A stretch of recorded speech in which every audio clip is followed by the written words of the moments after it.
O God of hosts, show the light of your countenance, and we shall be saved. Amen. Amen.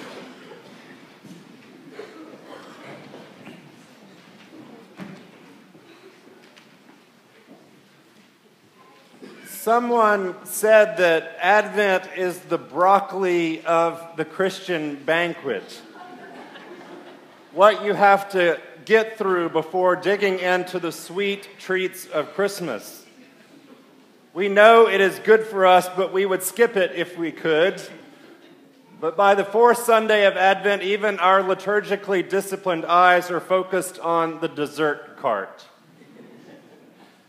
I'm as ready for dessert as you are, but Psalm 80 pops up on this big sign that obscures the view of that cart that is surely heading our way. This is a psalm of lament. It is exactly where we began Advent and where we find ourselves again. The psalm gives us words so specific that we can almost taste them. It is a time of suffering God's apparent absence. The psalmist cries out on behalf of a beleaguered Israel, divided and held captive. The shepherd here is not the calm one we like to think of from Psalm 23, but rather a royal ruler with power like a king on a throne. Come down, O God, and show the power of your military might. We have waited long enough. Rain down your vengeance on the enemy. But maybe it's not vengeance we want. We would actually settle for your simple presence, God. Lift up your face upon us and shine and show us your grace now. This plea is a plea for the restoration of sacred relationship between God, the one who seems to have been absent for far too long, and God's chosen people. The people have no bread to eat but the bread of their tears. God is nowhere to be found, and they are stuck in their pain. They feel like they have lost God's protection and find themselves abandoned and bereft, wondering how long, O Lord, do they have to wait? And yet what is most impressive about this psalm is that throughout it, we can see this implicit trust in God regardless. The people know where their power rests. The Lord has brought a great calamity, and the wait has seemed interminable. But there is no hint of the, how could you do this, God? Rather, the psalmist accepts the situation of the people so that the possibility remains that God will indeed show up with mercy and grace. Just not yet. If you believe in the saving power of God, you also have to trust in the Lord when things don't go your way in your time. This is one honest psalm. There is no doubt that the people are not about to let God off the hook. God has caused these things, and they are not censoring their prayers. They are specific. These people know what it is they want, and they aren't afraid to ask for it, even demand it. So over the past week, I found comfort in Psalm 80. I've asked and heard many others ask this week how and why bad things happen to good people. There is no answer. But I'm becoming more comfortable asking for specific things from God because I know God is our only hope. Gone are the days when we need to sanitize our prayers to keep from offending someone. It is okay to be bold in approaching God. God can handle it. But the huge question of whether or not we think God is up there coordinating and conducting every second of our days comes up more often than not. I don't really think so. Regardless, if I believe God always has a hand on my head, then even when things happen that I cannot understand, I have to believe and trust and have faith in the fact that God's hand is still there, right on my head, holding me down to my task or pulling me back up by my ever-receding hairline. Sometimes the bright lights of the holidays only shine on our own darkness. Sometimes our focus on the coming of this saving Messiah only emphasizes our own experience of the absence of God. But sometimes being saved does not require us to be cured. All we need to be saved is to hear the truth about our lives spoken out loud in the community of the faithful like this one. But that's enough of Psalm 80. Let's turn our eyes upon Elizabeth. She was married to Zechariah. They were both getting on in years, the polite way, and Elizabeth was barren. She was no stranger to singing songs of lament, wondering what she had done wrong not to be able to bear children.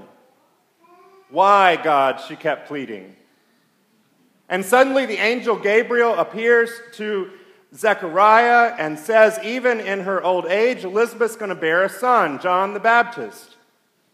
It was the miracle of their lives. So shocking to Zechariah that he wondered out loud how it could be, and the angel zipped his lips shut. This is where husbands first learn to keep their mouths shut.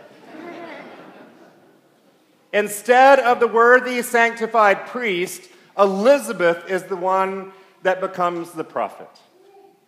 She claims, "This is what the Lord has done for me when he looked favorably on me and took away the disgrace I have endured among my people." 6 months later, the angel Gabriel goes to Mary, says, "Do not be afraid, Mary, for you have found favor with God, and you will conceive in your womb and bear a son who will be Jesus. For nothing will be impossible with God." And what does Mary say? "But here I am, the servant of the Lord. Let it be according to your word." This morning we find out what she does next. Mary runs to Elizabeth's house. Why? To share the good news? To wonder out loud again how this could be? Is she scared to death of what her parents and Joseph will say? Why does she run to Elizabeth? We don't know. The only thing we know is that once she does, John the Baptist leaps in Elizabeth's womb the moment she arrives. It is living, kicking proof that what Gabriel has foretold, these boys are going to be special. This is the continuation of God's salvation history for us all. It is surely unnerving for them both, but what does Mary do next except break into song? Whether lamenting or rejoicing, our songs are powerful and sometimes the only way we know how to express our emotions. Mary's song, the Magnificat, praises God, but more importantly, it gives voice to the promises and miracles of God. That God will scatter the proud and lift up the lowly, the downtrodden and the oppressed. But she's not just talking about the suffering people of her time. She's proclaiming God's promises to all of us from generation to generation. Now we must do the same as we await the coming of our Messiah. According to Luke, when Mary sang, she didn't just name those promises, but she also entered into them. Notice that all the verbs in Mary's song are in the past tense. Mary recognizes as she sings that she has already been drawn into relationship with God, the God of Israel, the one who has been siding with the oppressed since the days of Egypt, and who has been making and keeping promises since the beginning of time. The past tense in this case doesn't so much signify that everything Mary sings about has been accomplished, but rather that Mary is now included in God's salvation history of the world. The good news is that we are next. We get to sing and rejoice that we are included in God's history of redemption. Yes, we lament, but we give thanks that the promises are for us and for our children and our children's children. The miraculous light is coming to dispel death and darkness, and God calls us to participate in shining the light into the darkest corners of the world. There's just one more thing, though. There's something the psalmist Elizabeth and Mary all have in common. They were all bold. The psalmist was not afraid to ask God for deliverance and salvation. Gabriel always tells everybody not to be afraid, and Elizabeth and Mary were not scared to proclaim God's miraculous love and power and to live into the promise of that angel, that the boys leaping in their wombs would bring about the salvation and grace we so desperately seek. So what in the world is holding us back? I'm ready to be bold. I'm ready for you to be bold.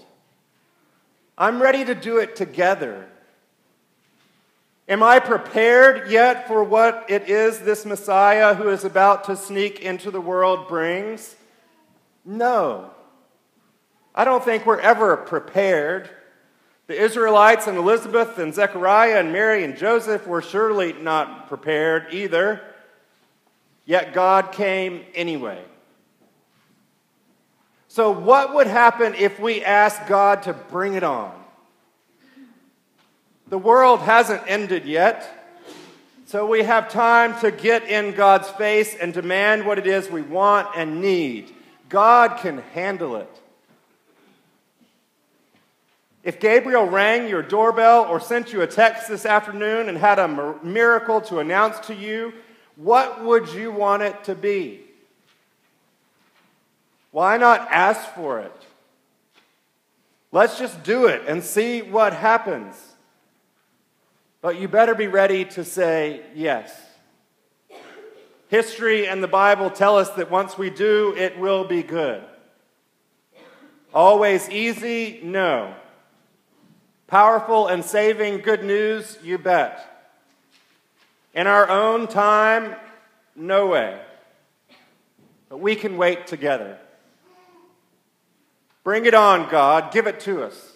We can take it. We're ready even if we aren't prepared. But first, we have to boldly eat our broccoli and maybe even the bread of tears. But do not be afraid, for behold, I bring you good news of great joy. The dessert cart is coming. Amen.